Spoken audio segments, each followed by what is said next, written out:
ಪ್ರಿಯ ವಿದ್ಯಾರ್ಥಿಗಳೇ, ಈ ವಿಡಿಯೋ ತರಗತಿಯಲ್ಲಿ ನಾವು ಪೋಸ್ಟ್ ಕಲೋನಿಯಲ್ ಲಿಟರರಿ ಥಿಯರಿನ ಕುರಿತು ಚರ್ಚೆ ಮಾಡೋಣ. ಪೋಸ್ಟ್ ಕಲೋನಿಯಲಿಸಂ ಎನ್ನುವುದು ಒಂದು ಇಂಟರ್ ಡಿಸಿಪ್ಲಿನರಿ ಸಬ್ಜೆಕ್ಟ್, ಅಂದರೆ ಬಹುಶಿಸ್ತೀಯ ಅಧ್ಯಯನ ವಿಷಯ.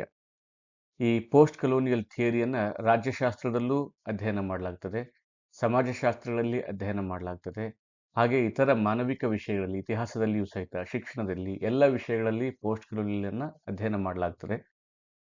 ಸಾಹಿತ್ಯದಲ್ಲಿ ಪೋಸ್ಟ್ ಕಲೋನಿಯಲ್ ಲಿಟರರಿ ಥಿಯರಿ ಅಂತ ಏನು ಕರಿತೀವಲ್ಲ, ಅದನ್ನ ಕುರಿತು ನಾನು ಇವತ್ತು ಚರ್ಚೆ ಮಾಡೋದಕ್ಕೆ ಹೊರಟಿದ್ದೇನೆ. ಇದು BA 6ನೇ ಸೆಮಿಸ್ಟರ್ನ ವಿದ್ಯಾರ್ಥಿಗಳಿಗೆ ಪಠ್ಯಕ್ರಮದಲ್ಲಿ ಅಳವಡಿಸಲಾಗಿದೆ. ಅದರ ಜೊತೆಗೆ ಯಾರಿಗೆ ಕಲೋನಿಯಲಿಸಂ, ಪೋಸ್ಟ್ ಕಲೋನಿಯಲಿಸಂ ಥಿಯರಿಯನ್ನು ಅರ್ಥ ಮಾಡಿಕೊಳ್ಳಬೇಕು ಅನ್ನುವ ಆಸಕ್ತಿ ಇರ್ತದೆ, ಅವರೆಲ್ಲ ಈ ವಿಡಿಯೋವನ್ನು ಕೇಳಬಹುದು. ಮೊದಲು ಈ ಕಲೋನಿಯಲಿಸಂ ಎನ್ನುವ ಪದದ ಉತ್ಪತ್ತಿಯ, ಅದರ ಎಟಿಮಾಲಜಿಯನ್ನು ಚರ್ಚೆ ಮಾಡ್ತಾ ನಂತರ ಅದರ ವ್ಯಾಖ್ಯಾನವನ್ನು ತಿಳಿಯೋಣ. ಅದರ ನಂತರ ಪೋಸ್ಟ್ ಕಲೋನಿಯಲ್ ಥಿಯರಿಯಲ್ಲಿ ಬರುವ ಪ್ರಮುಖ ಚಿಂತಕರು ಮತ್ತು ಆ ಥಿಯರಿಯಲ್ಲಿ ಬರುವ ಕೆಲವು ಪ್ರಮುಖ ಪರಿಕಲ್ಪನೆಗಳನ್ನು ಕುರಿತು ಚರ್ಚೆ ಮಾಡೋದಕ್ಕೆ ಪ್ರಯತ್ನ ಪಡ್ತೇನೆ. ಕಲೋನಿಯಲ್ ಅನ್ನೋದು ಕಲೋನಿಯಾ ಎಂಬ ಲ್ಯಾಟಿನ್ ಪದದಿಂದ ಬಂದಿರತಕ್ಕಂಥದ್ದು. ಕಲೋನಿಯಾ ಅಂದರೆ ನಮಗೆ ಗೊತ್ತಿದೆ, ನೆಲೆಸುನಾಡು ಅಂತ.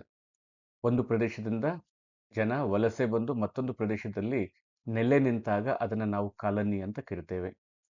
ಈ ಅರ್ಥದಲ್ಲಿ ಯುರೋಪಿನ ಹಲವು ರಾಷ್ಟ್ರದ ಜನಗಳು ಯುರೋಪೇತರ ಖಂಡಗಳಿಗೆ ಬಂದು ಅಲ್ಲಿನ ದೇಶಗಳಲ್ಲಿ ನೆಲೆಸಲು ಆರಂಭಿಸಿ, ಅಲ್ಲಿಯ ಸಂಸ್ಕೃತಿಯಲ್ಲಿ ಅವರು ಸಹಿತ ಭಾಗವಾಗಿ, ನಂತರ ಸಾಂಸ್ಕೃತಿಕ, ರಾಜಕೀಯ, ಶೈಕ್ಷಣಿಕ ಬದಲಾವಣೆಗೆ ಕಾರಣವಾಗಿರ್ತಕ್ಕಂಥ ಆ ಯುಗಗಳ ಅಧ್ಯಯನ ಮತ್ತು ಆ ಯುಗದ ನಂತರದ, ಆ ಕಾಲಘಟ್ಟದ ನಂತರದಲ್ಲಿ ಈ ಕಲೋನಿಯಲ್ ರೂಲ್ನಿಂದಾದ, ಕಲೋನಿಯಲ್ ಆಳ್ವಿಕೆಯಿಂದಾದ, ಕಲೋನಿಯಲ್ ಸಂಪರ್ಕದಿಂದಾದ ಬದಲಾವಣೆಗಳನ್ನು ಕುರಿತು ಅಧ್ಯಯನ ಮಾಡುವ ಅಧ್ಯಯನ ವಿಧಾನವನ್ನು ಪೋಸ್ಟ್ ಕಲೋನಿಯಲ್ ಥಿಯರಿ ಅಂತ ಹೇಳ್ತೇವೆ.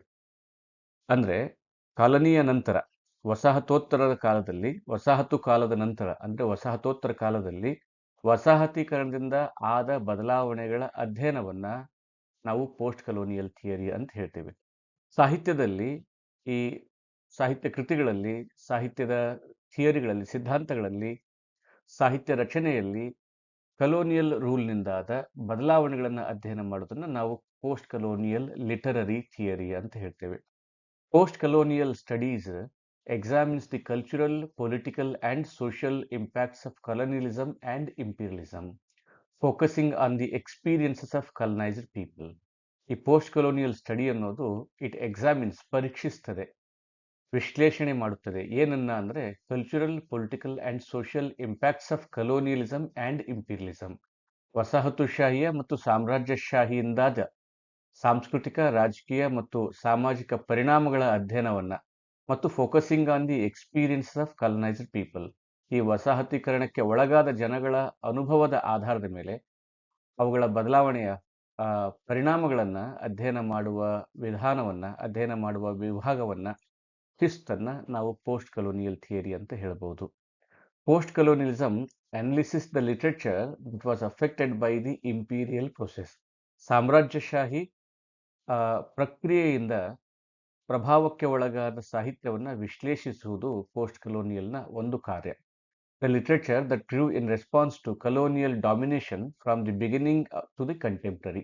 ಅಂದರೆ ಕಲೋನಿಯಲಿಸಮ್ನ ಆರಂಭದಿಂದ 16ನೇ ಶತಮಾನದ 15-16 ಶತಮಾನಗಳಿಂದ ಹಿಡಿದು ಇಲ್ಲಿಯವರೆಗೆ, ವರ್ತಮಾನ ಕಾಲದವರೆಗೆ, ಸಮಕಾಲೀನ ಕಾಲದವರೆಗೆ ಈ ಕಲೋನಿಯಲ್ಗೆ ರೆಸ್ಪಾನ್ಸ್ ಆಗಿ, ಕಲೋನಿಯಲ್ ಡಾಮಿನೇಷನ್ಗೆ ರೆಸ್ಪಾನ್ಸ್ ಆಗಿ, ಅದಕ್ಕೆ ಪ್ರತಿಕ್ರಿಯೆಯಾಗಿ ಹುಟ್ಟಿ ಬಂದ ಸಾಹಿತ್ಯವನ್ನು ವಿಶ್ಲೇಷಣೆ ಮಾಡೋದು ಪೋಸ್ಟ್ ಕಲೋನಿಯಲ್ ಥಿಯರಿಯ ಅಧ್ಯಯನದ ಪ್ರಮುಖ ವಸ್ತು ವಿಷಯವಾಗಿರ್ತದೆ. ನಾನು ಈಗಾಗಲೇ ಹೇಳಿದಂತೆ ಇದು ಒಂದು ಇಂಟರ್ ಡಿಸಿಪ್ಲಿನರಿ ಅಪ್ರೋಚ್, ಅಂದರೆ ಇದೊಂದು ಅಂತರ್ಶಿಸ್ತೀಯ ಅಧ್ಯಯನ ವಿಷಯ. ಅಂದರೆ ಇದನ್ನು ನಾವು ಸಾಹಿತ್ಯದಲ್ಲೂ ಅಧ್ಯಯನ ಮಾಡ್ತೇವೆ, ಇತಿಹಾಸದಲ್ಲೂ ಅಧ್ಯಯನ ಮಾಡ್ತೇವೆ, ಸಮಾಜಶಾಸ್ತ್ರದಲ್ಲಿ, ರಾಜ್ಯಶಾಸ್ತ್ರದಲ್ಲಿ ಮುಂತಾದ ಈ ಮಾನವಿಕ ವಿಷಯಗಳಲ್ಲಿ, ಕೆಲವೊಮ್ಮೆ ವಿಜ್ಞಾನದಲ್ಲಿಯೂ ಸಹಿತ ಥಿಯರಿಗಳನ್ನು ಅರ್ಥ ಮಾಡಿಕೊಳ್ಳುವಾಗ ಈ ಪೋಸ್ಟ್ ಕಲೋನಿಯಲ್ ಸ್ಟಡಿಯನ್ನು ಬಳಸಲಾಗ್ತದೆ. ಹಾಗಾಗಿ ಪೋಸ್ಟ್ ಕಲೋನಿಯಲ್ ಇಸಮ್ ಅನ್ನುವುದು ಇದೊಂದು ಇಂಟರ್ ಡಿಸಿಪ್ಲಿನರಿ ಅಪ್ರೋಚ್ ಆಗಿದೆ. ಹಾಗಾದರೆ ಇದು ಒಂದು ಅಧ್ಯಯನ ವಿಷಯವಾಗಿ ಹುಟ್ಟಿಕೊಂಡಿದ್ದು ಯಾವಾಗ ಅಂತ ಹೇಳಿದ್ರೆ 1980s R in the early 1990s ಅಲ್ಲಿ as A discipline in literary studies. However, post-colonialism emerged during the late 1980s.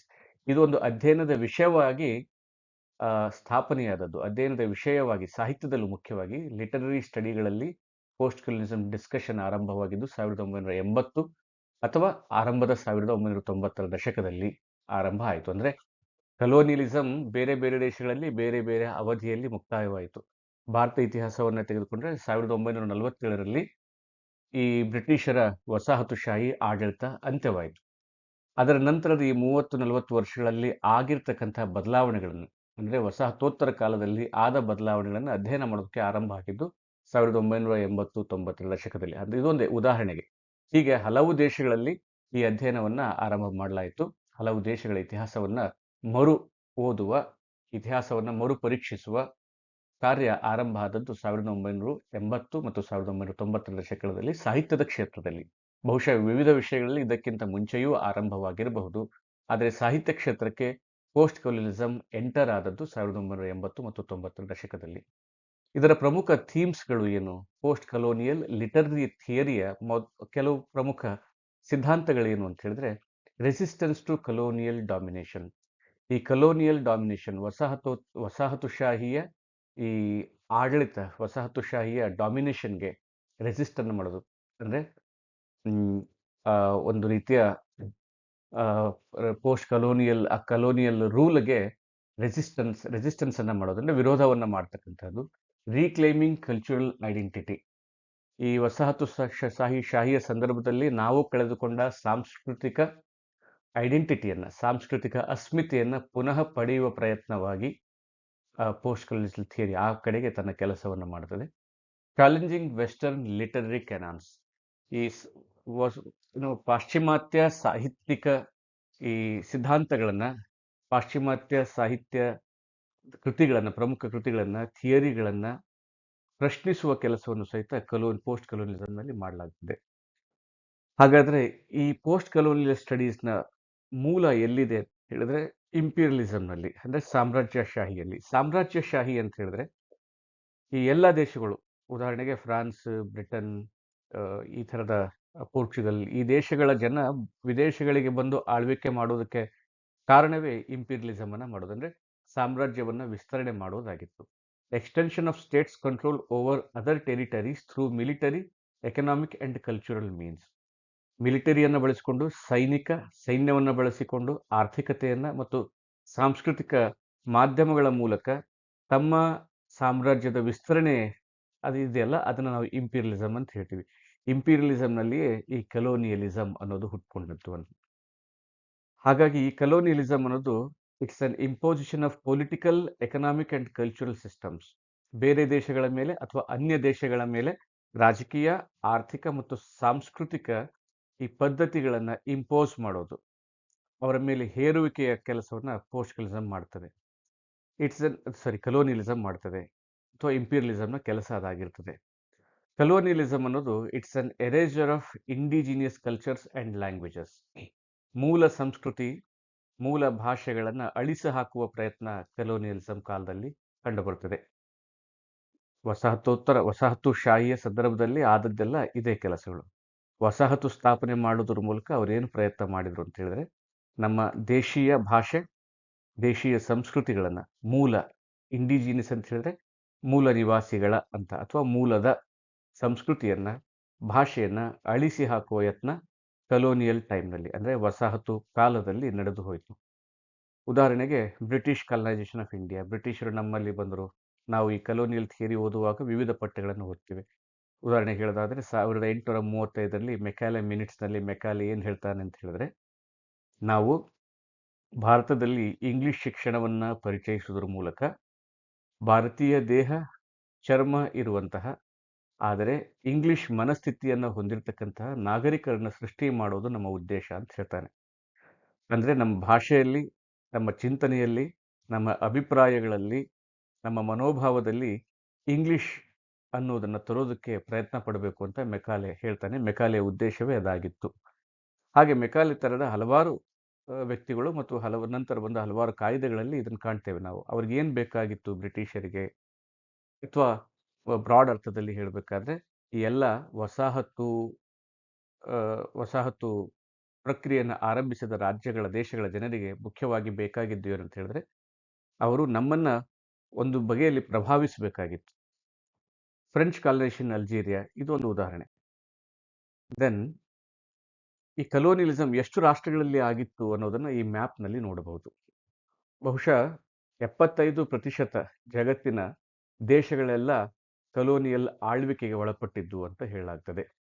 Countries that have been under the European control, ಈ ಗ್ರೀನ್ ನಕಾಶೆಯಲ್ಲಿ ಕಾಣ್ತಕ್ಕಂಥ ಎಲ್ಲ ದೇಶಗಳನ್ನು ನೋಡಿದರೆ ಎಷ್ಟು ಜಗತ್ತಿನ ಬಹುತೇಕ ರಾಷ್ಟ್ರಗಳು ಕಲೋನಿಯಲ್ ರೂಲ್ಗೆ ಒಳಗಾಗಿದ್ದು. ಅಂದರೆ ಅದು ಕೇವಲ ಬ್ರಿಟಿಷ್ ಅಂತಲ್ಲ, ಬೇರೆ ಬೇರೆ ದೇಶಗಳ ಈ ಆಳ್ವಿಕೆಗೆ ಒಳಪಟ್ಟ ದೇಶಗಳನ್ನ ನೋಡ್ತೇವೆ ನಾವು. ಇದೆಲ್ಲ ಆರಂಭ ಆಗಿದ್ದು ಯಾವಾಗ ಅಂತ ಹೇಳಿದ್ರೆ 15 ಮತ್ತು 16ನೇ ಶತಮಾನಗಳಲ್ಲಿ.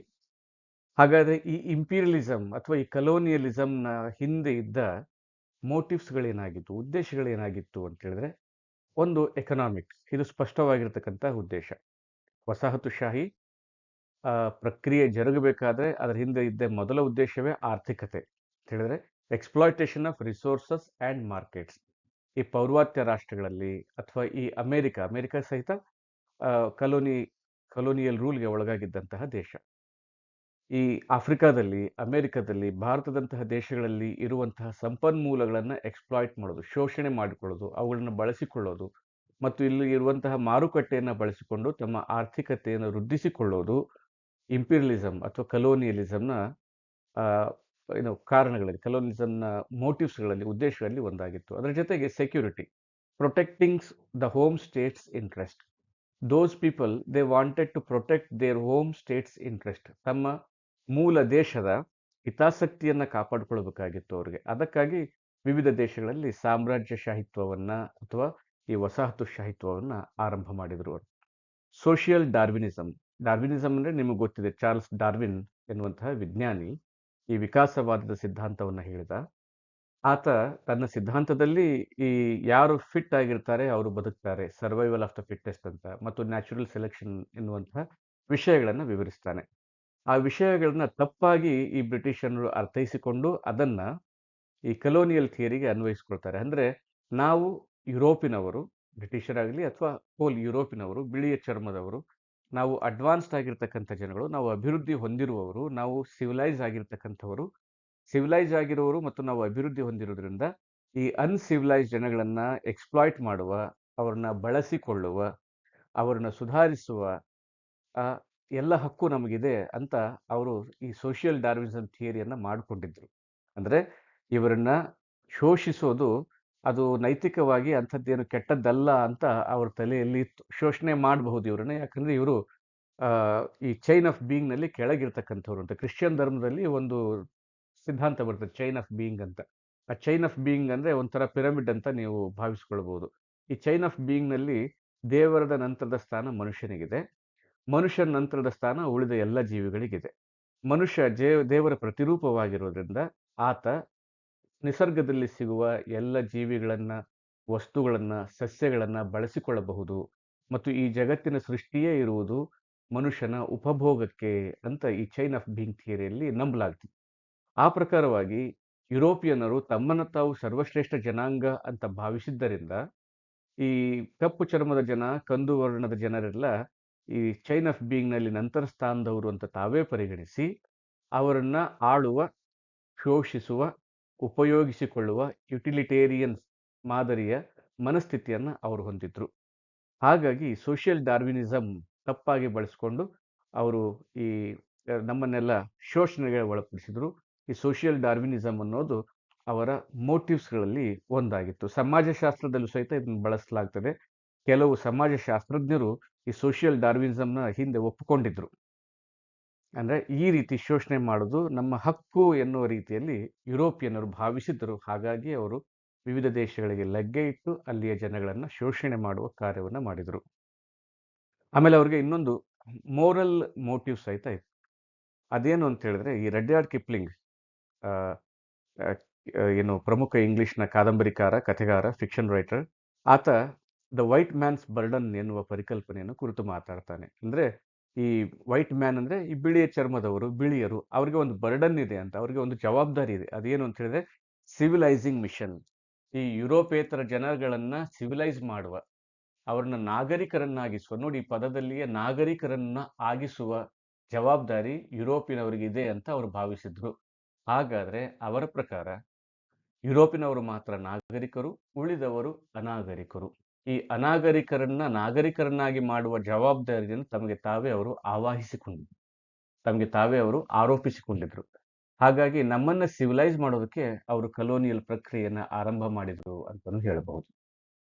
ಇದು ಎಲ್ಲ ಕಲೋನಿಯಲ್ ಪ್ರಕ್ರಿಯೆಯ ಬಗ್ಗೆ ಆಯ್ತು. ಈಗ ನಾವು ಪೋಸ್ಟ್ ಕಲೋನಿಯಲ್ನ ಅಧ್ಯಯನ ಮಾಡ್ತಾ ಇದ್ದೀವಿ. ಹಾಗಾದ್ರೆ ಹೀಗೆ ಆರಂಭವಾದ ಕಲೋನಿಯಲಿಸಂ ಅಂತ್ಯವಾದದ್ದು ಆಲ್ಮೋಸ್ಟ್ 1950ರ ದಶಕದ ನಂತರಗಳಲ್ಲಿ ಬಹುತೇಕ ರಾಷ್ಟ್ರಗಳಲ್ಲಿ ಕಲೋನಿಯಲ್ ಅಂತ್ಯವಾಗ್ತಾ ಬಂತು. 1980ರ ದಶಕದಲ್ಲಿ ಆ ಕಲೋನಿಯಲ್ ಮನಸ್ಥಿತಿಯನ್ನ ಪ್ರಶ್ನಿಸುವ, ಕಲೋನಿಯಲ್ ಮನಸ್ಥಿತಿಯಿಂದ ಹೊರಬರುವ ಪ್ರಯತ್ನಗಳು ಆರಂಭವಾಗ್ತಾ ಹೋದವು. ಅವುಗಳು ಆರಂಭವಾಗಿದ್ದೇ ಈ ಕೆಲವು ಪುಸ್ತಕಗಳ ಪ್ರಕಟಣೆಯ ನಂತರದ ಕಾಲದಲ್ಲಿ. ಡಿಕಲನೈಸೇಷನ್ ಪ್ರಕ್ರಿಯೆ ಆರಂಭವಾಗಿದ್ದು, ಉದಾಹರಣೆಗೆ ಮೊದಲಿಗೆ 1961ರಲ್ಲಿ The Wretched of the Earth ಎನ್ನುವ ಪುಸ್ತಕವನ್ನ ಯಾರು ಫ್ರಾನ್ಸ್ ಫೆನಾನ್ ಅವರು ಪ್ರಕಟಗೊಳಿಸ್ತಾರೆ. ಆ ಪುಸ್ತಕದಲ್ಲಿ ಅವರು ಈ ಕಲೋನಿಯಲ್ ದುಷ್ಪರಿಣಾಮಗಳನ್ನ, ಕಲೋನಿಯಲ್ ಅದರ ಶೋಷಣೆಯನ್ನ ವಿವರಿಸ್ತಾ ಹೋಗ್ತಾರೆ. 1978ರಲ್ಲಿ ಎಡ್ವರ್ಡ್ ಸೈಯದ್ ಓರಿಯೆಂಟಲಿಸಂ ಎನ್ನುವ ಪ್ರಮುಖ ಪುಸ್ತಕವನ್ನ ಬರೀತಾನೆ. ಪ್ಯಾಲೆಸ್ಟೇನಿಯನ್ ರೈಟರ್ ಆತ. ಎಡ್ವರ್ಡ್ ಸೈಯದ್ ಓರಿಯೆಂಟಲಿಸಂನಲ್ಲಿ ಏನನ್ನ ಪರಿಚಯಿಸ್ತಾನಂತ ಹೇಳಿದ್ರೆ, ಓರಿಯೆಂಟಲ್ ಅಂತ ಹೇಳಿದ್ರೆ ಪೌರ್ವಾತ್ಯ ರಾಷ್ಟ್ರಗಳು, ಮತ್ತು ಪೌರ್ವಾತ್ಯ ರಾಷ್ಟ್ರಗಳ ಅಧ್ಯಯನವನ್ನ ಓರಿಯೆಂಟಲ್ ಅಂತ ಹೇಳಿದ್ರೆ, ಪಾಶ್ಚಿಮಾತ್ಯ ರಾಷ್ಟ್ರಗಳು ಮತ್ತು ಪಾಶ್ಚಿಮಾತ್ಯ ರಾಷ್ಟ್ರಗಳಿಗೆ ಸಂಬಂಧಿಸಿದ ಎಲ್ಲ ವಿಷಯಗಳನ್ನ ಆಕ್ಸಿಡೆಂಟಲ್ ಅಂತ ಕರೀತಾರೆ. ಈ ಓರಿಯೆಂಟಲ್ ಬಗ್ಗೆ ಆಕ್ಸಿಡೆಂಟಲ್ಗೆ ಒಂದು ಬಗೆಯ ನಕಾರಾತ್ಮಕ ಮನೋಭಾವನೆ ಇತ್ತು. ಆಕ್ಸಿಡೆಂಟಲ್ರು ಯಾವಾಗಲೂ ಓರಿಯೆಂಟಲ್ರನ್ನ ಇನ್ಫೀರಿಯರ್ ಆಗಿ ಕಾಣ್ತಾರೆ, ಮತ್ತು ಈ ಇನ್ಫೀರಿಯರ್ ಆಗಿ ಕಾಣೋದು ಜೊತೆಗೆ ಈ ಓರಿಯೆಂಟಲ್ ಜನಗಳಲ್ಲಿ ತಮ್ಮ ಬಗ್ಗೆ ತಾವೇ ಇನ್ಫೀರಿಯರ್ ಆಗಿ, ತಮ್ಮ ಬಗ್ಗೆ ತಾವೇ ಈ ಸೆಕೆಂಡರಿ ದರ್ಜೆಯ, ದ್ವಿತೀಯ ದರ್ಜೆಯ ಸ್ಥಾನಮಾನವನ್ನ ಕಂಡುಕೊಳ್ಳುವಂತೆ ಮಾಡುವ ಪ್ರಯತ್ನವನ್ನ ಉದ್ದೇಶಪೂರ್ವಕವಾಗಿ ಮಾಡಲಾಗಿತ್ತು ಅಂತ ಓರಿಯೆಂಟಲಿಸಂನಲ್ಲಿ ಎಡ್ವರ್ಡ್ ಸೈಯದ್ ಆರ್ಗ್ಯೂ ಮಾಡ್ತಾನೆ. ಅಂದ್ರೆ ಸೈಯದ್ ಏನನ್ನ ಎಕ್ಸ್ಪೋಸ್ ಮಾಡ್ತಾನೆ ಅಂತ ಹೇಳಿದ್ರೆ, ಕಲೋನಿಯಲಿಸಂ ಅನ್ನೋದು it is not a natural phenomena, ಇದು ಸಹಜವಾಗಿ ನಡೆದ ಒಂದು ಪ್ರಕ್ರಿಯೆ ಆಗಿರಲಿಲ್ಲ. ಕಲೋನಿಯಲಿಸಂ ಅನ್ನೋದು ಒಂದು ಪ್ಲಾನ್ಡ್ ಆಗಿರ್ತಕ್ಕಂಥ ಪೂರ್ವ ನಿಯೋಜಿತ ಪ್ರಕ್ರಿಯೆ ಆಗಿತ್ತು. ಅವರು ಉದ್ದೇಶಪೂರ್ವಕವಾಗಿಯೇ ಈ ಪ್ರಕ್ರಿಯೆಯನ್ನು ಆರಂಭಿಸಿದ್ರು ಅಂತ ಆತ ಈ ಅದರಿಂಗ್ ಅಂಡ್ ಅಸ್ ಪರಿಕಲ್ಪನೆಗಳನ್ನೆಲ್ಲ ಇಲ್ಲಿ ವಿವರಿಸ್ತಾ ಹೋಗ್ತಾನೆ.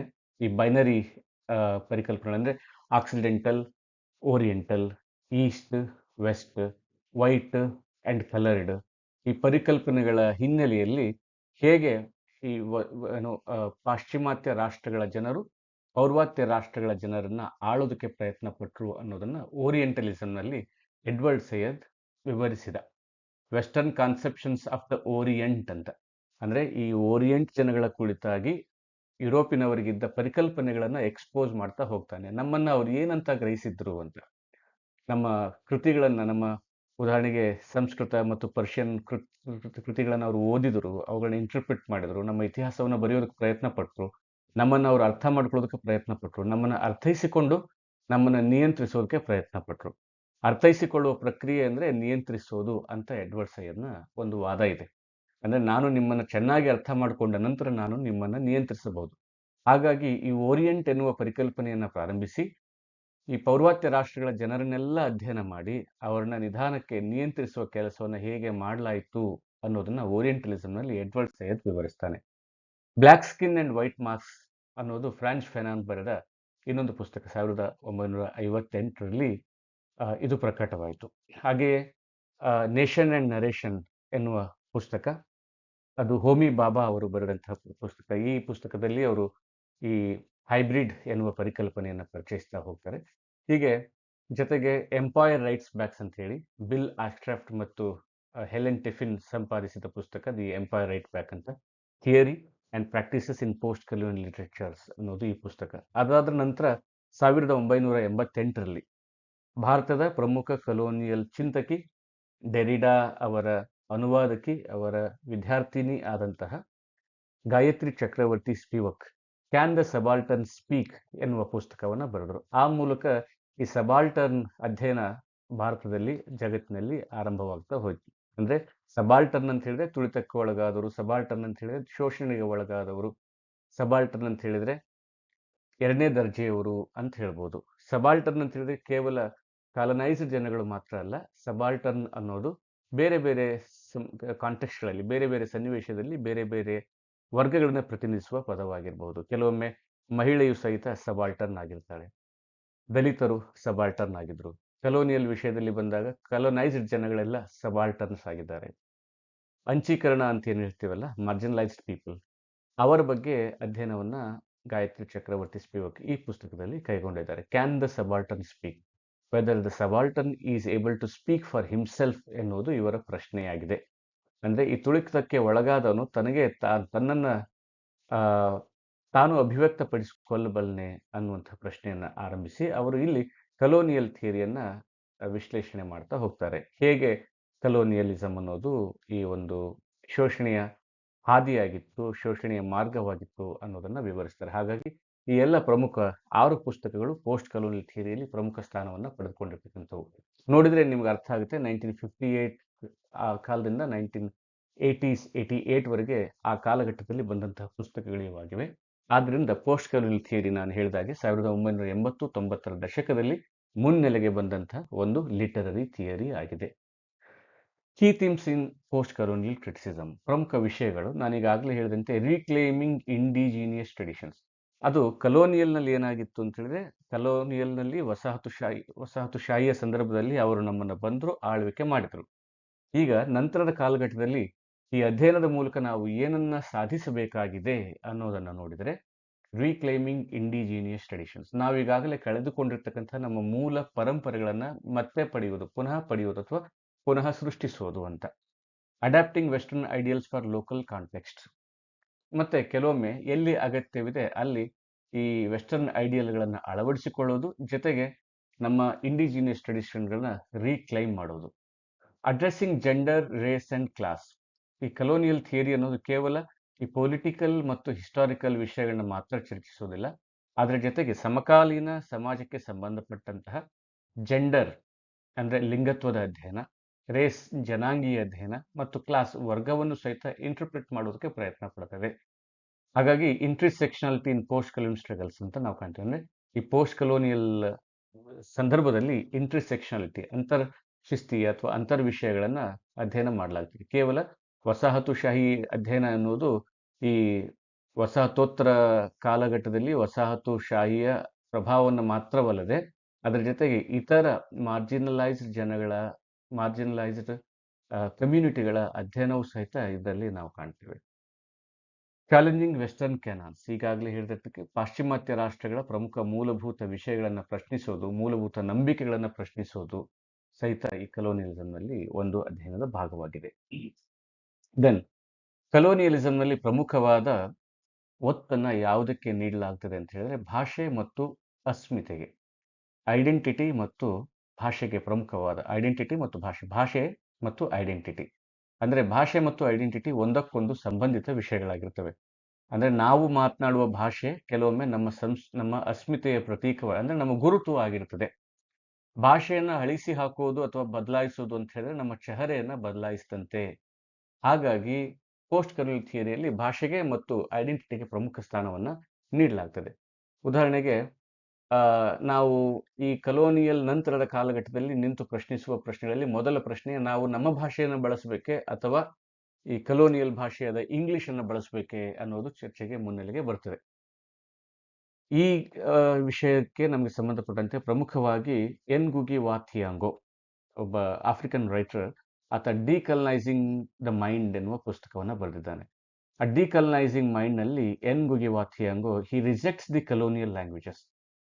ಕಲೋನಿಯಲ್ ಭಾಷೆಯ ಮೂಲಕವೇ ನಮ್ಮನ್ನ ಅವರು ಶೋಷಣೆಗೆ ಒಳಪಡಿಸಿದ್ದರಿಂದ ಅವರ ಭಾಷೆಯನ್ನು ತಿರಸ್ಕರಿಸಬೇಕು ಅಂತ ಹೇಳಿ ಬಲವಾಗಿ ಎನ್ಗುಗಿ ವಾ ಥಿಯಾಂಗೊ ವಾದಿಸ್ತಾನೆ. ಮತ್ತು ಆತ ತಾನು ಇಂಗ್ಲಿಷ್ನಲ್ಲಿ ಬರೆಯೋದನ್ನೇ ಬಿಟ್ಬಿಟ್ಟಿದ್ದ. ತನ್ನ ಮಾತೃಭಾಷೆ ಗಿಕುಯು ಭಾಷೆಯಲ್ಲಿ ಮಾತನಾಡಬೇಕು ಮತ್ತು ಬರೀಬೇಕು ಅಂತ ನಿರ್ಧರಿಸಿ ತನ್ನ ಭಾಷೆಯಲ್ಲಿ ಅಭಿವ್ಯಕ್ತಿಯನ್ನು ಸಾಧಿಸಿ ಇಂಗ್ಲಿಷನ್ನು ತಿರಸ್ಕರಿಸಿದ ಲೇಖಕ ಯಾರು? ಎನ್ಗುಗಿ ವಾ ಥಿಯಾಂಗೊ. ಡಿಕಲನೈಸಿಂಗ್ ಮೈಂಡ್ ಅಂತ ಹೇಳಿದ್ರೆ ನಾವೀಗ ಮಾನಸಿಕವಾಗಿ ಕಲನೈಸ್ ಆಗಿದ್ದೇವೆ. ಆ ಪ್ರಕ್ರಿಯೆಯಿಂದ ನಾವು ಡಿಕಲನೈಸ್ ಆಗಬೇಕು. ಅಂದ್ರೆ ವಸಾಹತು ಕಾಲದ ನಂತರದಲ್ಲಿ ಈಗ ನಾವು ಈ ಪರಿಣಾಮದಿಂದ ಅದರ ಮಾನಸಿಕ ಕಲೋನಿಯಲಿಂದ ಹೊರಗಡೆ ಬರಬೇಕು, ನಾವು ಮಾನಸಿಕವಾಗಿ ಸ್ವತಂತ್ರರಾಗಬೇಕು, ಕಲೋನಿಯಲ್ ಆ ಮೈಂಡ್ ಸೆಟ್ ಇಂದ ಹೊರಗೆ ಬರಬೇಕು ಅನ್ನೋದನ್ನ ಈ ಡಿಕಲನೈಸಿಂಗ್ ಮೈಂಡ್ ನಲ್ಲಿ ಆತ ಹೇಳ್ತಾನೆ. ಜೊತೆಗೆ ತನ್ನ ಸ್ವ ಅನುಭವಗಳನ್ನ ಅಲ್ಲಿ ವಿವರಿಸ್ತಾನೆ. ಹೇಗೆ ಈ ಇಂಗ್ಲಿಷ್ ಅಧಿಕಾರಿಗಳು ಇಂಗ್ಲಿಷ್ ಅನ್ನ ಶಾಲೆಗಳಲ್ಲಿ ಇಂಪೋಸ್ ಮಾಡ್ತಾ ಇದ್ರು, ಹೇಗೆ ಇಂಗ್ಲಿಷ್ನಲ್ಲಿಯೇ ಮಾತನಾಡುವುದನ್ನು ಕಡ್ಡಾಯವನ್ನಾಗಿ ಮಾಡಿದ್ರು, ಇಂಗ್ಲಿಷ್ ಬಿಟ್ಟು ತನ್ನ ಗಿಕುಯು ಭಾಷೆಯಲ್ಲಿ ಆಗಲಿ ಅಥವಾ ಇತರ ಯಾವುದೇ ಯುರೋಪಿಯನ್ ಭಾಷೆಯಲ್ಲಿ ಮಾತನಾಡುವ ಮಕ್ಕಳಿಗೆ ಶಾಲೆಯಲ್ಲಿ ಶಿಕ್ಷೆಯನ್ನು ನೀಡುವುದರ ಮೂಲಕ ಮತ್ತು ಇಂಗ್ಲಿಷ್ನಲ್ಲಿ ಮಾತ್ರ ಮಾತನಾಡುವ ಮಕ್ಕಳಿಗೆ ಶಾಲೆಯಲ್ಲಿ ಪುರಸ್ಕಾರವನ್ನು ನೀಡುವುದರ ಮೂಲಕ ನಿಧಾನಕ್ಕೆ ಅವರು ಇಂಗ್ಲಿಷನ್ನ ಈ ಆಫ್ರಿಕನ್ ದೇಶಗಳಲ್ಲಿ ಹೇಗೆ ಪರಿಚಯಿಸಿದ್ರು ಮತ್ತು ಅದನ್ನ ಆಳವಾಗಿ ಬೇರು ಬಿಟ್ರು ಅನ್ನೋದನ್ನ ಡಿಕಲನೈಸಿಂಗ್ ಮೈಂಡ್ ನಲ್ಲಿ ವಿವರಿಸ್ತಾ, ನಂತರ ಆತ ತನ್ನ ಜನಗಳಿಗೆ ಏನು ಹೇಳೋದಂದ್ರೆ, ನಾವು ಈಗ ನಮ್ಮ ಭಾಷೆಯನ್ನ ಬಳಸಬೇಕು ಮತ್ತು ಇಂಗ್ಲಿಷ್ ಅನ್ನು ತಿರಸ್ಕರಿಸಬೇಕು ಅಂತ ಎನ್ಗುಗಿ ವಾ ಥಿಯಾಂಗೊ ತನ್ನ ಜನಗಳಿಗೆ ಕರೆ ಕೊಡ್ತಾನೆ. ಇದಕ್ಕೆ ಪ್ರತಿರೋಧವಾಗಿ ಅಥವಾ ಇದಕ್ಕೆ ಕಾಂಟ್ರಡಿಕ್ಟರಿಯಾಗಿ, ವಿರೋಧಾಭಾಸ ಎನ್ನುವಂತೆ, ವಿರುದ್ಧ ಎನ್ನುವಂತೆ ಇನ್ನೊಬ್ಬ ಲೇಖಕ ಚಿನುವಾ ಅಚಿಬೆ, ನೈಜೀರಿಯನ್ ರೈಟರ್, ಆತ ಮತ್ತೊಂದು ಕರೆಯನ್ನ ಕೊಡ್ತಾನೆ. ಆತ using English to reach the global audience while preserving cultural authenticity. ನಾವು ಕಲ್ಚರಲ್ ಅಥೆಂಟಿಸಿಟಿಯನ್ನ, ಸಾಂಸ್ಕೃತಿಕ ಅಸ್ಮಿತೆಯನ್ನು ಉಳಿಸಿಕೊಳ್ಬೇಕು, ಸಾಂಸ್ಕೃತಿಕವಾಗಿ ನಾವು ಮೂಲದವರಂತೆ ಇರಬೇಕು, ಆದರೆ ಇಂಗ್ಲಿಷ್ ಅನ್ನ ಬಳಸಿಕೊಂಡು ನಾವು ಗ್ಲೋಬಲ್ ಆಡಿಯನ್ಸ್ ಅನ್ನ ರೀಚ್ ಆಗಬೇಕು ಅಂತ ಈ ಚಿನುವಾ ಅಚಿಬೆ ನಂಬಿದ. ಥಿಂಗ್ಸ್ ಫಾಲ್ ಅಪಾರ್ಟ್ ಎನ್ನುವ ಕಾದಂಬರಿಯನ್ನ ಬರೆದ ಲೇಖಕ ಈತ ಇಂಗ್ಲಿಷ್ ಭಾಷೆಯನ್ನೇ ಬಳಸಿಕೊಂಡು ತನ್ನ ಕಾದಂಬರಿಗಳನ್ನ ಬರೆದ. ಯಾವ ಇಂಗ್ಲಿಷರು ಇಂಗ್ಲಿಷ್ನ ಮೂಲಕ ಶೋಷಣೆಯನ್ನ ಮಾಡೋಕೆ ಪ್ರಯತ್ನಿಸಿದ್ರು, ಅದೇ ಭಾಷೆಯಲ್ಲಿಯೇ ಅವರ ದುಷ್ಕೃತ್ಯಗಳನ್ನ ಎಕ್ಸ್ಪೋಸ್ ಮಾಡುವ ಕೆಲಸವನ್ನ ಮಾಡ್ತೀನಿ ಅಂತ ಚಿನುವಾ ಅಚಿಬೆ ನಂಬಿಕೊಂಡು ಇಂಗ್ಲಿಷ್ನಲ್ಲಿಯೇ ತನ್ನ ಕೃತಿಗಳನ್ನ ಪ್ರಕಟಿಸ್ತಾ ಹೋದ. ಹಾಗಾಗಿ ಇಲ್ಲಿ ಪೋಸ್ಟ್ ಕಲೋನಿಯಲ್ ಸಂದರ್ಭದಲ್ಲಿ ಭಾಷೆಯ ಕುರಿತಾಗಿ ಈ ಎರಡೂ ವೈರುಧ್ಯಗಳನ್ನು ನಾವು ಕಾಣ್ತೇವೆ. ಒಂದು ಕಡೆಗೆ ಭಾಷೆಯನ್ನು ತಿರಸ್ಕರಿಸಬೇಕು ಎನ್ನುವುದು ಕೆಲವು ಚಿಂತಕರ ವಾದವಾದರೆ, ಅಂದ್ರೆ ಇಂಗ್ಲಿಷನ್ನು ತಿರಸ್ಕರಿಸಬೇಕು ಅಂತ.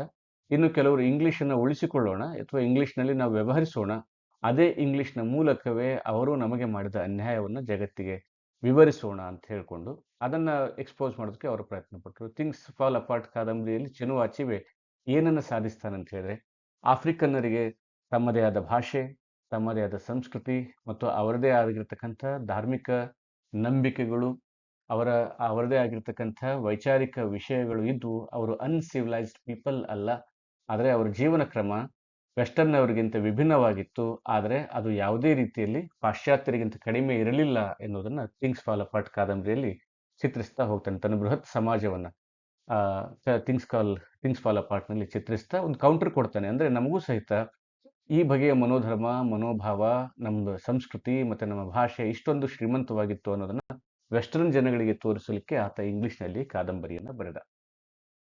ನಂತರ ಗ್ಲೋಬಲ್ ಇನ್ಫ್ಲೂಯೆನ್ಸಸ್ ಆಫ್ ಪೋಸ್ಟ್ ಕಲೋನಿಸಮ್ ನಲ್ಲಿ ನೋಡೋದಾದ್ರೆ, ಇಂಟರ್ಸೆಕ್ಷನ್ಸ್, ಈಗ African American, native American women studies, ಇಲ್ಲೆಲ್ಲ ಈ ಪೋಸ್ಟ್ ಕಲೋನಿಯಲ್ ಥಿಯರಿಯನ್ನ ನಾವು ಕಾಣ್ತೇವೆ. ಅದರ ಜೊತೆಗೆ ಕ್ರಿಟಿಕ್ ಆಫ್ ಇಂಟರ್ನಲ್ ಕಲನೈಸೇಷನ್, ಆಂತರಿಕವಾಗಿ ವಸಾಹತುಕರಣ ನಡೀತಾ ಇದ್ರೆ ಅದನ್ನು ಸಹಿತ ಪ್ರಶ್ನಿಸುವ ಕೆಲಸವನ್ನು ಪೋಸ್ಟ್ ಕಲೋನಿಯಲ್ ಥಿಯರಿಯಲ್ಲಿ ಮಾಡಲಾಗ್ತದೆ. ಅಂದ್ರೆ ದೇಶದ ಒಳಗೆ ಈ ತರದ ಕಲೋನಿಯಲ್ ಪ್ರಕ್ರಿಯೆಗಳು ಇರಬಹುದು ಅಂತ. ಅಂದ್ರೆ ವರ್ಗದ ನಡುವೆ, ಜಾತಿಗಳ ನಡುವೆ, ಭಾಷಿಕ ಸಮುದಾಯಗಳ ನಡುವೆ, ಅಲ್ಪಸಂಖ್ಯಾತರು ಮತ್ತು ಬಹುಸಂಖ್ಯಾತರು ಇರ್ತಕ್ಕಂಥ ದೇಶಗಳಲ್ಲಿ ನಡೆಯುವ ಸಂಘರ್ಷಗಳ ಬಗೆಗೆ ಬೆಳಕು ಚೆಲ್ಲುವ ಪ್ರಯತ್ನವನ್ನ ಕಲೋನಿಯಲ್ ಥಿಯರಿಯಲ್ಲಿ ಮಾಡಲಾಗ್ತದೆ. ಹಾಗಾಗಿ ಬ್ರಾಡ್ ಅರ್ಥದಲ್ಲಿ ಪೋಸ್ಟ್ ಕಲೋನಿಯಲ್ ಅನ್ನೋದು ಇವತ್ತು ಕೇವಲ ಈ ವಸಾಹತೋತ್ತರದ ಘಟನೆಗಳಿಗೆ ಮಾತ್ರ ಸೀಮಿತವಾಗಿಲ್ಲ, ಅದರ ಜೊತೆಗೆ ಇಂದಿನ ಸಮಕಾಲೀನ ಎಲ್ಲ ಬಗೆಯ ಬಿಕ್ಕಟ್ಟುಗಳ ಕಡೆಗೆ ಬೆಳಕು ಚೆಲ್ಲುವ ಒಂದು ಪ್ರಯತ್ನವನ್ನ ಪೋಸ್ಟ್ ಕಲೋನಿಯಲ್ ಥಿಯರಿಯಲ್ಲಿ ನಾವು ಕಾಣ್ತೇವೆ. ದೆನ್ ಡಿಕಲನೈಸೇಷನ್, ಕೆಲವು ಪ್ರಮುಖ ಪರಿಕಲ್ಪನೆಗಳನ್ನು ನಾವು ಈಗ ಅರ್ಥ ಮಾಡುವ ಪ್ರಯತ್ನವನ್ನ ಮಾಡೋಣ. ಡಿಕಲನೈಸೇಷನ್ ಅನ್ನೋದು ಈಗಾಗಲೇ ಹೇಳಿದಂತೆ ಎನ್ಗುಗಿ ವಾ ಥಿಯಾಂಗೊನ ಪುಸ್ತಕದ ನಂತರದಲ್ಲಿ ಈ ಪದದ ಬಳಕೆ ಹೆಚ್ಚಾಗಿ ಆರಂಭವಾಯಿತು. ಡಿಕಲನೈಸೇಷನ್ ಅಂತ ಹೇಳಿದ್ರೆ ಕಲೋನಿಯಲ್ ಪರಿಕಲ್ಪನೆಯಿಂದ, ಕಲೋನಿಯಲ್ ಮನಸ್ಥಿತಿಯಿಂದ ಹೊರಬರುವುದು. ಕೇವಲ ಮಾನಸಿಕವಾಗಿ ಮಾತ್ರ ಅಲ್ಲ, ನಮ್ಮ ರಾಜಕೀಯ, ನಮ್ಮ ಸಾಂಸ್ಕೃತಿಕ, ನಮ್ಮ ಬೌದ್ಧಿಕ ಪ್ರಕ್ರಿಯೆಗಳಲ್ಲಿ ಈ ಕಲೋನಿಯಲ್ ಪವರ್ ಸ್ಟ್ರಕ್ಚರ್ಸ್ಗಳನ್ನ ನಿರಾಕರಿಸುವುದು. ಅಂದ್ರೆ ಕಲೋನಿಯಲ್ ಪವರ್ ಸ್ಟ್ರಕ್ಚರ್ಗಳನ್ನು, ಕಲೋನಿಯಲ್ ರಚನೆಗಳನ್ನ ತಿರಸ್ಕರಿಸಿ ಸ್ವತಂತ್ರರಾಗುವ, ಮಾನಸಿಕವಾಗಿ, ರಾಜಕೀಯವಾಗಿ, ಸಾಂಸ್ಕೃತಿಕವಾಗಿ, ಬೌದ್ಧಿಕವಾಗಿ ನಮ್ಮ ದೇಶೀಯತೆಯನ್ನ ಹೊಂದುವ, ನಮ್ಮ ರೂಟ್ಸ್ಗಳಿಗೆ ಹೋಗುವ, ಪುನಃ ನಮ್ಮ ನಮ್ಮತನಕ್ಕೆ ಮರಳುವ ಪರಿಕಲ್ಪನೆಯನ್ನ ಡಿಕಲನೈಸೇಷನ್ ಅಂತ ಹೇಳ್ಬೋದು. It involves reclaiming sovereignty, identity and knowledge systems oppressed under colonialism. ವಸಾಹತುಶಾಹಿಯ ಸಂದರ್ಭದಲ್ಲಿ ತುಳಿತಕ್ಕೆ ಒಳಗಾದ ಪದ್ಧತಿಗಳಾಗಿರ್ತಕ್ಕಂಥ ಸಾವರ್ನಿಟಿ, ನಮ್ಮ ಸಾರ್ವಭೌಮತ್ವವನ್ನ, ನಮ್ಮ ಅಸ್ಮಿತೆಯನ್ನ, ಗುರುತನ್ನ, ಜ್ಞಾನವನ್ನ ಪುನಃಸ್ಥಾಪಿಸುವ ಪ್ರಕ್ರಿಯೆಯನ್ನ ಡಿಕಾಲನೈಸೇಷನ್ ಅಂತ ಹೇಳ್ಬೋದು.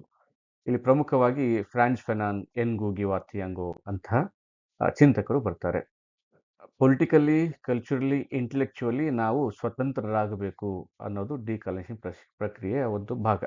ಉದಾಹರಣೆಗೆ ಭಾರತದಲ್ಲಿ 1947ರಲ್ಲಿ, ಅಲ್ಜೀರಿಯಾದಲ್ಲಿ 1962ರಲ್ಲಿ ಇಂಡಿಪೆಂಡೆನ್ಸ್ ಮೂವ್ಮೆಂಟ್ಗಳಿದ್ದು ನಾವು ಸ್ವತಂತ್ರರಾದೆವು. ಅಲ್ಲಿ ನಾವು ರಾಜಕೀಯವಾಗಿ ಡಿಕಾಲನೈಸ್ ಆದ್ವಿ. ಆದರೆ ಸಾಂಸ್ಕೃತಿಕವಾಗಿ, ಭಾಷಿಕವಾಗಿ ಮತ್ತು ನಮ್ಮ ಅಸ್ಮಿತೆಯಲ್ಲಿ ನಾವು ಇನ್ನೂ ಕಲನೈಸ್ಡ್ ಆಗಿದ್ದರೆ ಆ ಪ್ರಕ್ರಿಯೆಯಿಂದ ಹೊರಬರಬೇಕು ಅನ್ನೋದು ಡಿಕಾಲನೈಸೇಷನ್ ಕ್ರಿಯೆಯ ಒಂದು ಅಭಿಪ್ರಾಯವಾಗಿರ್ತದೆ. Culturally rejecting Eurocentric norms, reviving indigenous traditions.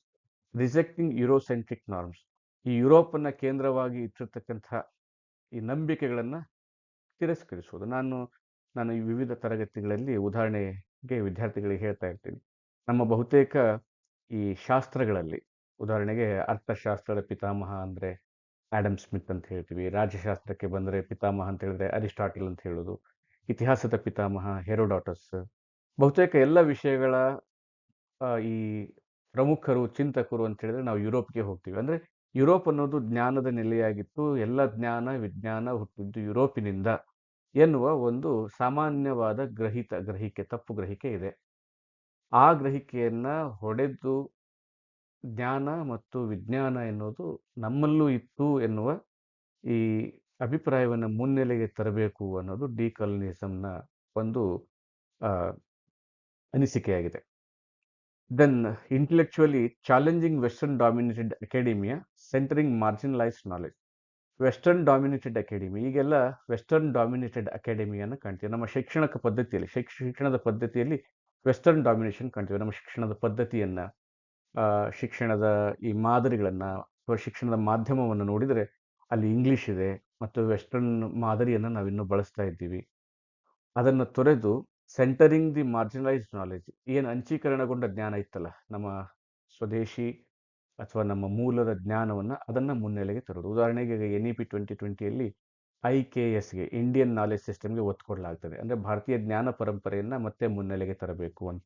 ಭಾರತೀಯ ಜ್ಞಾನ ಪರಂಪರೆ ಅನ್ನೋದು ಒಂದು ಇದೆ, ಆದರೆ ಕಲೋನಿಯಲ್ ಸಂದರ್ಭದಲ್ಲಿ ಅದು ಹಿನ್ನೆಲೆಗೆ ಹೋಗಿತ್ತು. ಅದನ್ನು ಮತ್ತೆ ಮುನ್ನೆಲೆಗೆ ತಂದು ನಾವು ನಮ್ಮ ರೀತಿಯಲ್ಲಿ ಶಿಕ್ಷಣವನ್ನು ನಡೆಸಬೇಕು ಅಂತ.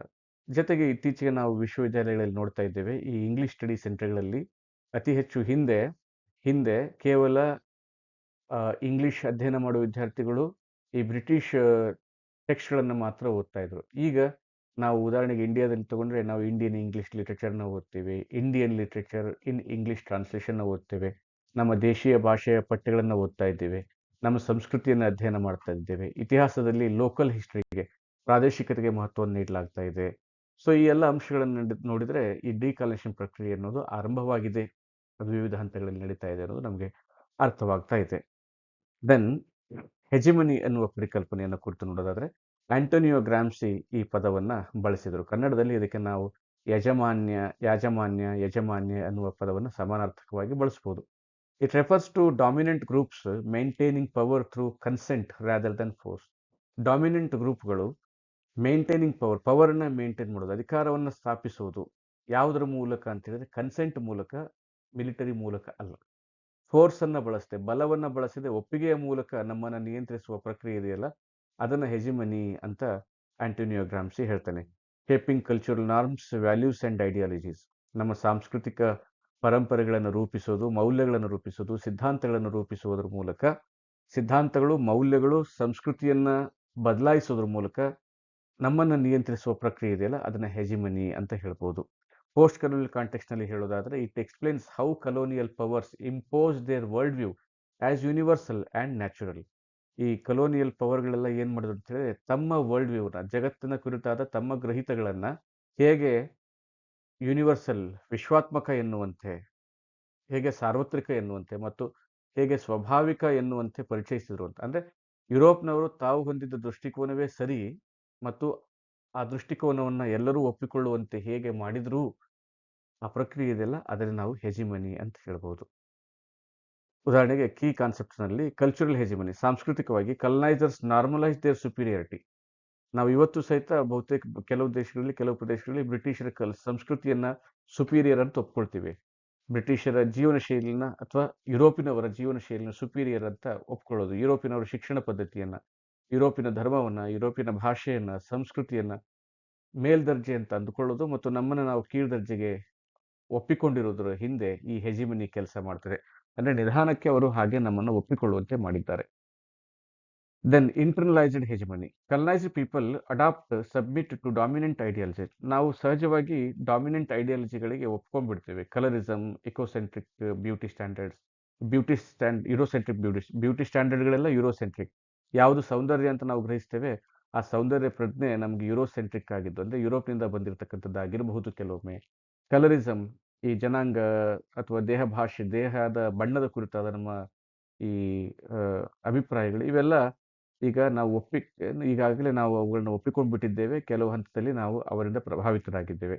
ಈ ಪ್ರಭಾವ ಇದು ಬಲದಿಂದ ಸೃಷ್ಟಿಯಾದದಲ್ಲ, ಇದು ಒಪ್ಪಿಗೆಯಿಂದ ಸೃಷ್ಟಿಯಾದದ್ದು ಅನ್ನೋದನ್ನ ಹೆಜಿಮನಿ ಹೇಳ್ತದೆ. ಅಂದ್ರೆ ಇಲ್ಲಿ ಬ್ರಿಟಿಷರು ಬಲವನ್ನ ಬಳಸಿ ಕೆಲವನ್ನ ನಿಯಂತ್ರಿಸಿದರು, ಆದರೆ ಬಲವನ್ನ ಬಳಸದೆ ಕೇವಲ ಈ ಕನ್ಸೆಂಟ್ನ ಮೂಲಕ ನಿಧಾನಕ್ಕೆ ತಮ್ಮ ಸುಪೀರಿಯರಿಟಿಯನ್ನು ಒಪ್ಪಿಕೊಳ್ಳುವಂತೆ ಮಾಡಿದ್ದಾರೆ. ಅದನ್ನ ಹೆಜಿಮನಿ ಅಂತ ಹೇಳಬಹುದು.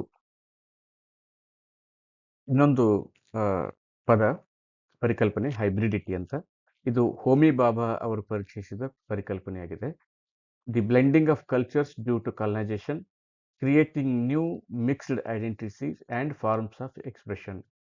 ಸಂಸ್ಕೃತಿಗಳ ಸಮ್ಮಿಲನ, ವಸಾಹತುಶಾಹಿಯಿಂದಾದ ಸಾಂಸ್ಕೃತಿಕ ಮಿಶ್ರಣ ಮತ್ತು ಹೊಸ ಸಂಸ್ಕೃತಿಗಳ ರಚನೆ, ಮಿಕ್ಸ್ಡ್ ಐಡೆಂಟಿಟೀಸ್, ಸಮ್ಮಿಶ್ರಿತವಾಗಿರ್ತಕ್ಕಂಥ ಅಸ್ಮಿತೆಗಳು ಮತ್ತು ಮಿಶ್ರಿತವಾಗಿರ್ತಕ್ಕಂಥಗಳ ಅಭಿವ್ಯಕ್ತಿಯ ರೂಪಗಳನ್ನು ಹೈಬ್ರಿಡಿಟಿಯಲ್ಲಿ ಅಧ್ಯಯನ ಮಾಡಲಾಗ್ತದೆ. ಅಂದರೆ ಇವತ್ತಿನ ನಮ್ಮ ಸಂಸ್ಕೃತಿ, ಭಾಷೆ, ಅಭಿವ್ಯಕ್ತಿ ಕ್ರಮ ಎಲ್ಲದರಲ್ಲೂ ಸಹಿತ ನಾವು ಮಿಶ್ರಣವನ್ನು ಕಾಣ್ತೇವೆ. He challenges the fixed notions of race, nation and culture. ಈ ರೇಸ್, ಜನಾಂಗ, ದೇಶ ಅಥವಾ ರಾಷ್ಟ್ರ ಮತ್ತು ಸಂಸ್ಕೃತಿ, ಈ ವಿಷಯಗಳಲ್ಲಿ ಈ ಪರಿಕಲ್ಪನೆಗಳಲ್ಲಿ ಫಿಕ್ಸ್ಡ್ ಆಗಿರ್ತಕ್ಕಂಥ, ನಿಶ್ಚಿತವಾಗಿರ್ತಕ್ಕಂಥ ಯಾವುದೇ ನೋಷನ್ಸ್ಗಳಿಲ್ಲ. ಇವುಗಳಲ್ಲೆಲ್ಲ ಮಿಶ್ರಣ ಬರ್ತದೆ. ಪೋಸ್ಟ್ ಕಲೋನಿಯಲ್ ನಂತರದಲ್ಲಿ ಇವು ಯಾವುಗಳು ಸಹಿತ ಪ್ಯೂರ್ ಆಗಿ ಉಳಿದಿಲ್ಲ, ಇಲ್ಲೆಲ್ಲ ಮಿಶ್ರಣವನ್ನು ಕಾಣಲಾಗ್ತದೆ ಈ ಪರಿಕಲ್ಪನೆಗಳಲ್ಲಿ ಅನ್ನೋದು ಹೈಬ್ರಿಡಿಟಿಯ ವಾದವಾಗಿದೆ. ಕಲ್ಚರಲ್ ಮಿಕ್ಸಿಂಗ್, ಉದಾಹರಣೆಗೆ ಕಲನೈಸ್ಡ್ ಟ್ರೆಡಿಷನ್ಸ್ ಆರ್ ಮರ್ಜ್ ಟುಡೇ. ನಾವು ಭಾಷೆಯಲ್ಲಿ, ಧರ್ಮದಲ್ಲಿ ಮತ್ತು ನಮ್ಮ ಕಲೆಯಲ್ಲಿ ಈ ಯುರೋಪಿಯನ್ರ ಪ್ರಭಾವವನ್ನು ಕಾಣ್ತಾ ಇದ್ದೀವಿ. Ambivalence, simultaneous attraction and resistance to colonial power. Colonial ಪವರ್ಗೆ ಕುರಿತಾಗಿ ಸೈಮಲ್ಟೇನಿಯಸ್ಲಿ ನಮಗೆ ಒಂದು ಕಡೆಗೆ ಆಕರ್ಷಣೆಯೂ ಇದೆ, ಮತ್ತೊಂದು ಕಡೆಗೆ ಪ್ರತಿರೋಧವೂ ಇದೆ. ಈ ಪ್ರತಿರೋಧ, ಆಕರ್ಷಣೆ ಇವುಗಳನ್ನು ಬೇರ್ಪಡಿಸ್ಲಿಕ್ಕಾಗೋದಿಲ್ಲ. ಹಾಗೆ third space, liminal in between identity that disrupts binary oppositions. ಉದಾಹರಣೆಗೆ ಈಸ್ಟ್ ವೆಸ್ಟ್ ಅಂತಕ್ಕಂಥ, ಯುರೋಪಿಯನ್ ನಾನ್ ಯುರೋಪಿಯನ್ ಅಂತಕ್ಕಂಥ, ವೆಸ್ಟರ್ನ್ ಈಸ್ಟರ್ನ್, ಈ ಪರಿಕಲ್ಪನೆಗಳಲ್ಲಿ, ಈ ಬೈನರಿಗಳಲ್ಲಿ ಅಲ್ಲಿ ಒಂದು ಡಿಸ್ಟರ್ಬೆನ್ಸ್ ಇದೆ. ಅಂದರೆ ಅವುಗಳಲ್ಲಿ ಈಗ ಅಷ್ಟೊಂದು ನಿಶ್ಚಿತವಾಗಿರ್ತಕ್ಕಂಥ ಭೇದ ಅನ್ನೋದು ಕಂಡುಬರೋದಿಲ್ಲ. ಇಲ್ಲೆಲ್ಲ ಮಿಶ್ರಣ ಆಗಿದೆ ಅನ್ನೋದನ್ನು ಹೋಮಿ ಬಾಬಾ ವಿವರಿಸ್ತಾರೆ. ಕ್ರೆಯಾಲ್, ಸ್ಪ್ಯಾಂಗ್ಲಿಷ್, ಅಥವಾ ನಮ್ಮ ಉದಾಹರಣೆ ತಗೊಂಡ್ರೆ ಕಂಗ್ಲಿಷ್. ಈ ಭಾಷೆಗಳಲ್ಲಿ ಸ್ಪ್ಯಾಂಗ್ಲಿಷ್ ಅಂದರೆ ಸ್ಪ್ಯಾನಿಷ್ ಮತ್ತು ಇಂಗ್ಲಿಷ್ ಸೇರಿ ಆಗಿರ್ತಕ್ಕಂಥ ಭಾಷೆ. ಅಲ್ಲಿ ಇಂಗ್ಲಿಷು ಮತ್ತು ಸ್ಪ್ಯಾನಿಷ್ ಒಂದೇ ಅನ್ನುವ ಹಾಗೆ ಇತ್ತೀಚೆಗೆ ನಮ್ಮಲ್ಲಿ ಕಂಗ್ಲಿಷ್ ಅಂತ ಬಳಸ್ತಾ ಇದ್ದೇವೆ. ಅಷ್ಟೊಂದು ಬಗೆಯಲ್ಲಿ ನಮ್ಮ ಭಾಷೆ ಸಂಪೂರ್ಣವಾಗಿ ಇಂಗ್ಲಿಷ್ವಾಗಿಲ್ಲವಾದರೂ ಸಹಿತ ಇಂಗ್ಲಿಷ್ನ ಪರಿಣಾಮವನ್ನು ನಮ್ಮ ದೈನಂದಿನ ಭಾಷೆಯಲ್ಲಿ ಕಾಣ್ತೇವೆ. ಸೊ ಈ ಮಿಶ್ರಣ ಈಗ ಸಾಧ್ಯವಾಗಿದ್ದಕ್ಕೆ ಕಾರಣವೇ ಕಲೋನಿಯಲ್ ರೂಲ್ ಅನ್ನೋದು. ಧರ್ಮದಲ್ಲಿ ಮಿಶ್ರಣವನ್ನು ಕಾಣ್ತೇವೆ. ಸಾಹಿತ್ಯದಲ್ಲೂ ಸಹಿತ ಸಮ್ಮಿಶ್ರಣವನ್ನು, ಅಂದರೆ ಈಸ್ಟರ್ನ್, ವೆಸ್ಟರ್ನ್, ಮಿತ್, ಹಿಸ್ಟ್ರಿ, ಪೋಸ್ಟಲ್, ಇವೆಲ್ಲರಲ್ಲೂ ಸಹಿತ ಮಿಶ್ರಣವನ್ನು ಕಾಣಲಾಗ್ತದೆ ಅನ್ನೋದನ್ನು ಹೈಬ್ರಿಡಿಟಿ ಅಂತ ಹೇಳ್ಬೋದು. ಹೈಬ್ರಿಡ್ ಅಂದರೆ ನಮ್ಗೆ ಗೊತ್ತಿದೆ, ಯಾವುದು ಪ್ಯೂರ್ ಅಲ್ಲವೋ, ಯಾವುದು ಮೂಲವಾಗಿ ಉಳಿದಿಲ್ಲವೋ ಮಿಶ್ರಣಕ್ಕೆ ಒಳಪಟ್ಟದ್ದು ಅಂತ ಅರ್ಥ. ನಮ್ಮ ಸಂಸ್ಕೃತಿ, ಧರ್ಮ, ಭಾಷೆ, ಸಾಹಿತ್ಯ, ಅಸ್ಮಿತೆ, ಇವುಗಳಲ್ಲೆಲ್ಲ ಯುರೋಪಿನ ಮಿಶ್ರಣವನ್ನು ಕಾಣಲಾಗ್ತದೆ. ಯುರೋಪಿನ ಪ್ರಭಾವವನ್ನು ಕಾಣೋದನ್ನು ಹೈಬ್ರಿಡಿಟಿ ಅಂತ ಹೋಮಿ ಬಾಬಾ ಪರಿಚಯಿಸ್ತಾರೆ ತಮ್ಮ ನೇಷನ್ ಆ್ಯಂಡ್ ನರೇಷನ್ನಲ್ಲಿ. ಓರಿಯೆಂಟಲಿಸಮ್ನ ಕುರಿತು ನಾನು ಈಗಾಗಲೇ ವಿವರಿಸಿದ್ದೇನೆ. ಇದು ಎಡ್ವರ್ಡ್ ಸೈಯದ್ ಪರಿಚಯಿಸಿದ ಪದ, ಪರಿಕಲ್ಪನೆ. 1978ರಲ್ಲಿ ಓರಿಯೆಂಟಲಿಸಮ್ ಎನ್ನುವ ಪುಸ್ತಕವನ್ನು ಬರೆದ.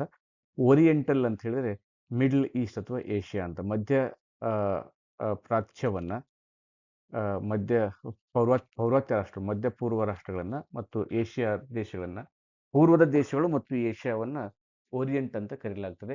ಈ ಓರಿಯೆಂಟ್ ಅನ್ನ ಎಕ್ಸೋಟಿಕ್, ಬ್ಯಾಕ್ವರ್ಡ್, ಇನ್ಫೀರಿಯರ್ ಅಂತ ಯುರೋಪ್ನವರು ಭಾವಿಸಿದ್ರು. ನಮ್ಮನ್ನ ಏನೋ ಹಿಂದುಳಿದವರು ಮತ್ತು ದ್ವಿತೀಯ ದರ್ಜೆ ಅನಾಗರಿಕರು ಎನ್ನುವ ಅಥವಾ ಅಷ್ಟೊಂದು ಮುಂದುವರೆದವರಲ್ಲ ಎನ್ನುವ ಭಾವನೆ ಯುರೋಪ್ನಲ್ಲಿ ಇತ್ತು.